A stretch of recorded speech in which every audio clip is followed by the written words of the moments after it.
সম্মানিত ভিউয়ার্স, আসসালামু আলাইকুম। আর একটি গুরুত্বপূর্ণ ভিডিও নিয়ে আপনাদের সামনে হাজির হলাম।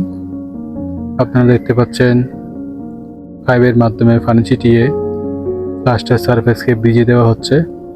মূলত এর নাম হচ্ছে কিউরিং। কিউরিং এর বিভিন্ন পদ্ধতির মধ্যে এটাও একটা কিউরিং এর পদ্ধতি।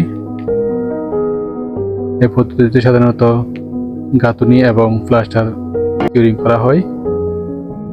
কিউরিং একটি ভবনের জন্য খুবই গুরুত্বপূর্ণ বিষয়। গাঁথুনি এবং প্লাস্টারের ক্ষেত্রে 8 থেকে 10 দিন পর্যন্ত কিউরিং করতে হয়। দিনে কমপক্ষে 3 বার কিউরিং করতে হবে। নির্দিষ্ট সময়ে কিউরিং না করলে গাঁথুনি এবং প্লাস্টারের জন্য খুবই মারাত্মক ক্ষতি হয়, এমনকি প্লাস্টার খসে পড়ারও সম্ভাবনা থাকে।